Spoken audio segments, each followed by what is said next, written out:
Sur les terres fertiles de Mésopotamie, les cultes païens dominaient.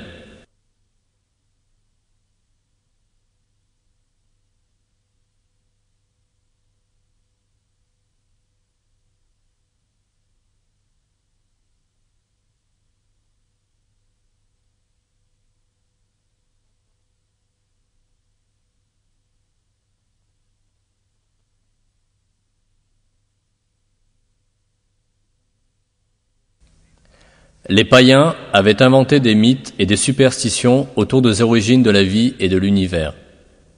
Un d'eux concernait la notion d'évolution. D'après l'épopée sumérienne Enuma Elish, la première créature vivante est d'abord apparue dans l'eau, puis elle s'est déclinée en différentes espèces.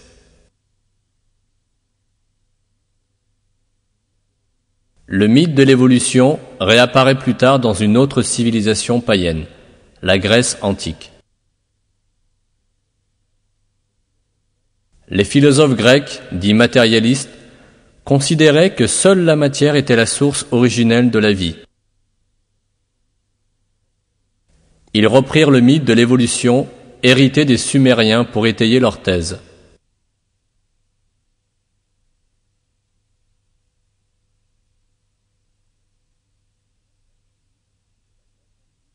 La Grèce antique devint ainsi le point de jonction de la philosophie matérialiste et du mythe de l'évolution. Par la suite, les Romains païens entretinrent cet héritage.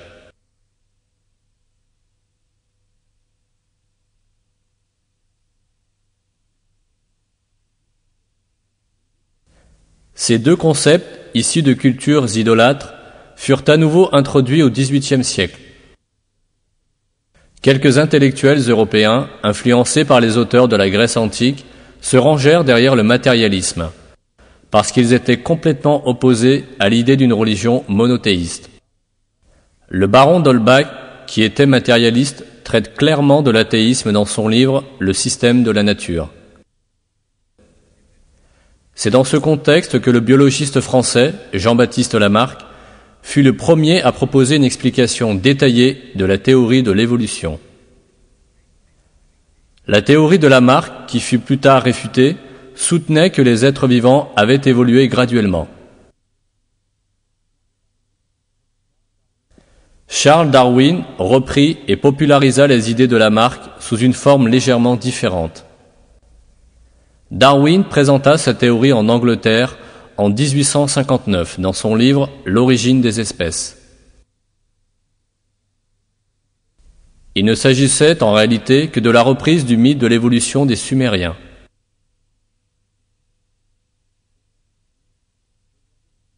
Il défendait l'idée que toutes les espèces provenaient d'un ancêtre commun né dans l'eau fortuitement.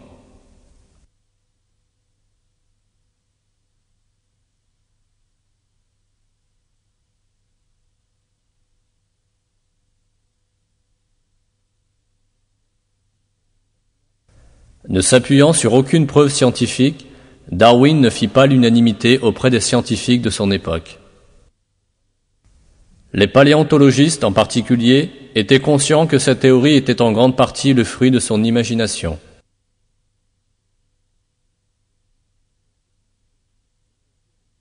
Les fossiles retrouvés révélaient en effet qu'aucun être vivant n'avait subi de processus évolutionniste pour passer d'un état primitif à un état complexe.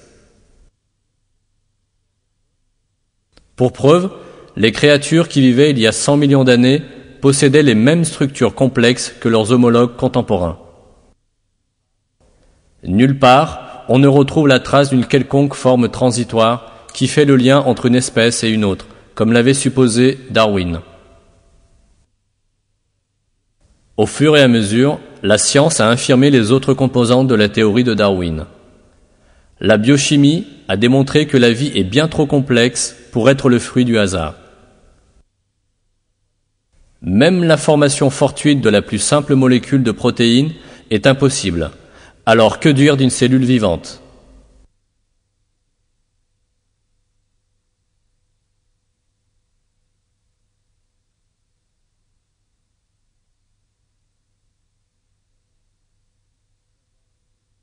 à voir avec les autres.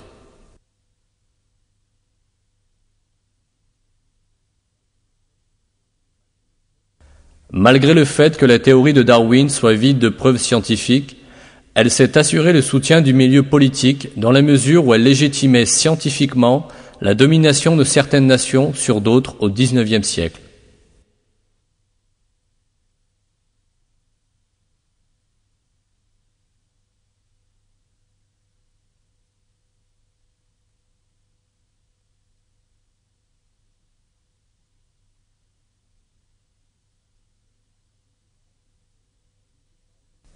En 1871, Darwin publia un autre ouvrage, La descendance de l'homme. À l'aide de scénarios hypothétiques, il avançait que l'homme était l'aboutissement de l'évolution d'une créature simienne.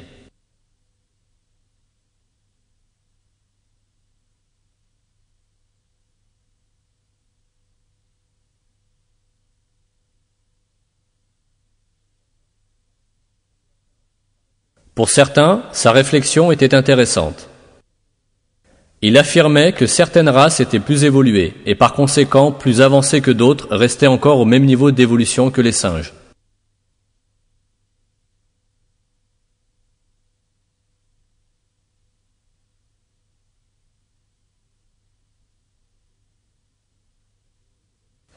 La théorie de l'évolution fut bâtie sur le concept de la lutte pour la survie. Selon Darwin, le monde naturel animal ou humain était régi par un violent conflit qui permettait aux plus forts de dominer les faibles et d'assurer le développement de l'espèce.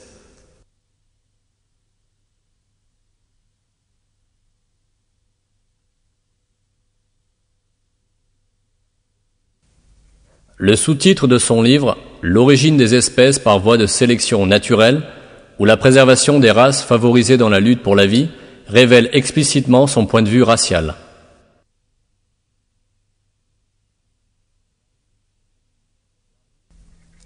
Darwin plaçait l'homme blanc européen au rang de race favorisée.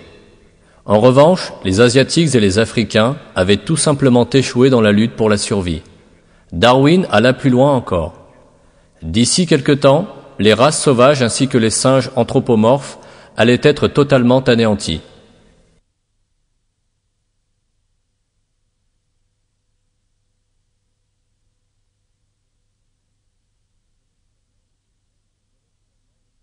Ils allaient finalement laisser place à la seule race humaine civilisée.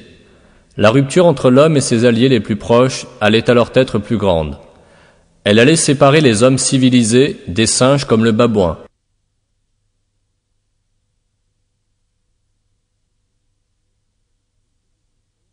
Ce type de discours ne laisse pas de doute sur le fait que Darwin était un raciste convaincu de la supériorité de l'homme blanc. Parce que l'homme blanc était supérieur, il se devait dans un premier temps d'asservir les soi-disant races inférieures, puis de les éradiquer.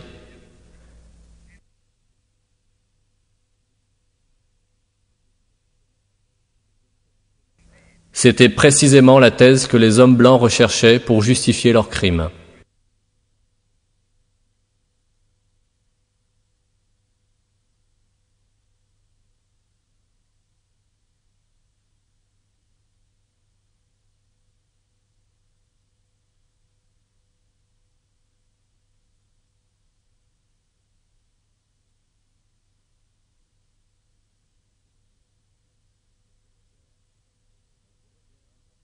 Les Européens entamèrent une vague de colonisation à partir du XVIe siècle.